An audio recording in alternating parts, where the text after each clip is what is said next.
Speaking of school issues, the Saugatuck School Board is going to vote later this month on adding sexual orientation to a list of anti-bullying lessons. They're going to consider using a video titled Coming Out in the 8th grade sex ed classes, and that's designed to help gay and lesbian students feel safe and accepted. Supporters are saying it's overdue. Critics are saying it promotes coming out of the closet more than educating against bullying. I guess the question is, at the impressionable age of 7th and 8th grade, by showing a video called Coming Out to make gay and lesbian kids feel comfortable, are you encouraging other kids to be gay and lesbian if they're on the fence? Or are you putting it in their head in the first place that it's an option? Isn't that kind of the question? Coming Out is the name of the video, and it'd be in 8th grade sex ed classes in the Saugatuck school system there. There's going to be a vote later this month. 888-900-9966, 888-900-9966. Does the school need something like that? Do gay and lesbian kids get picked on to the point that we have to put a video out that says, some kids are coming out, leave them alone, don't bother them? And if you put a movie out like that, does it put an idea in an 8th grader's head that maybe I should do that? Then do you get into peer pressure in school having to do with being gay or lesbian? For instance, I know that maybe some gay kids are made fun of, but what if it's the other way around? Did you take sex ed in like 5th grade? I don't know. Yeah. I think I got it in kindergarten. I don't know. But what I'm wondering is would it be chic to be part gay? of the curriculum. I don't think that it's chic. And They I don't didn't think teach. people They did not want teach to be. homosexuality where I went to school. You went to a Catholic school, Mhm. right? Yeah, Well, they didn't teach that there. I didn't. I had. They taught you everything. there? We saw all the we saw videos on every possible thing you could Videos? think of. Mhm. We saw videos of every possible thing I could think of. Okay, that's. Was there a donkey show in the Oh, thing? God. 888-900-9966. You said every possible thing we could think of. I know better than to over-exaggerate with you. But I'm just saying, words matter. I'm a writer. Oh, God. 888-900-9966. Do you think that schools, if you had an 8th grader, would you want them watching a movie like that? Or would it be comforting if you, I don't know, from this kind of thing. 888-900-9966. Also, what do you think about the idea of drug testing? How about all students instead of just Catholic schools? Now, it's expensive. What did you hear? $38 per student $25,000 for spending on it. for that school. But why not? I mean, when you go to school, right, you have to have a physical. They give you a physical, don't they? And don't you have to have certain I only- vaccinations in order to go to school? You do. Okay. So they're already involved in sort of your medical status.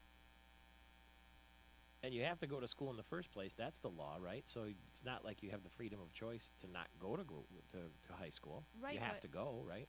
But you're choosing to go to the private school, so that's why they Yeah, can but I'm do saying, it. Like why- a public school, you have to go to school. Why is it a privacy matter that you use drugs? It's illegal. So how is that a privacy matter? What if they have the medical marijuana card? Well, that's obviously different. Tomorrow we're going to talk about this, too, because it's the day that they have the motorcycle rally at the Capitol, where the people who do not want to wear helmets, because we have a helmet law in Michigan, ride through town, hundreds of them, right, on motorcycles, without helmets, as if to sort of show a little civil disobedience. Like, look, you're going to arrest all of us? So we'll have some of them right here on the sidewalk in front of our Gillespie Group building, American Metal Roof Studio. We're going to have some bikes out here, and we're going to have guys with no helmets. And are they going to ride their bike with no helmet right on Fox 47 television? They are. There'll be a couple of gentlemen joining us outside, right out front. And they're going to break the law right on television and right on the radio.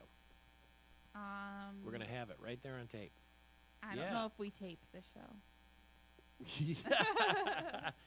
Well, this is, according to what I hear from Noel Laporte and the Abate people, this idea of getting rid of the helmet law has passed the legislature before but been vetoed a couple of times by Governor Granholm. Rick Snyder, the new governor, the Republicans apparently sent some signals that he'd be willing to listen. So maybe this will be the time they do away with the helmet law. We will see, and that'll be tomorrow on this program. And then some people say, well, if I don't have to wear a helmet, why should I have to wear a seatbelt? 888-900-9966. 888-900-9966 is the number to call right now. We never let the birthday of a beautiful woman pass without taking note. Tennis player Anna Kournikova is the big 3-0 today. Happy birthday, darling, to her. We're going to talk sports a little later, too, with Tim Stout, the veteran radio and sportscaster, because the Big Ten has decided to put the championship football game in Indianapolis for the next 5 years. So the first 5 years of the Big Ten football championship will be in early December, indoors at Lucas Oil Field in Indianapolis. And what I'm kind of wondering is, wouldn't it have been a better idea to move it around the Big Ten as opposed to putting it in one place for 5 years? Now what you're going to say is, wait a minute, Indianapolis is very centrally located. I mean, if you picked a spot on the map that's like the center of the Big Ten, that's probably Indianapolis, and they have hotel rooms and they have an indoor stadium, so it works out perfectly. Well, what about Ford Field in Detroit? You want to play indoors, right, because the weather's going to be a little bit dodgy. And and then some people would say, wait a minute, this is Big Ten football. A lot of the stadiums are outdoors. Why should we play the whole season outdoors and then move it indoors? Then some people would say, Michigan Stadium holds 110,000 people. We could get a giant crowd for that game. It would be like a bowl game atmosphere. Why not have it at that stadium? So I want to talk to Tim Stout about whether it's smart to put it in Indianapolis or move it around. And he'll be with us a little bit later. Also, USC has been stripped of its national championship from 2004 because of Reggie Bush getting improper money or whatever he took. Does that really matter when you take away the championship, strip the title? I mean, they all had the fun. And, they know that on the field they're champions. It doesn't matter if you take it away. Some of the things we'll be talking about. Coming up next, we'll get you weather, how the Tigers did. And Vancouver, by the way, lost yesterday. Boston beat them up pretty good. But the Canucks lead the NHL Final Series 2-1.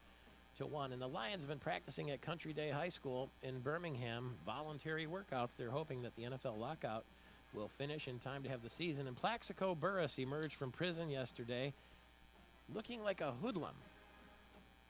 It's Michael Patrick Shields all across the state of Michigan on Michigan's Morning Show.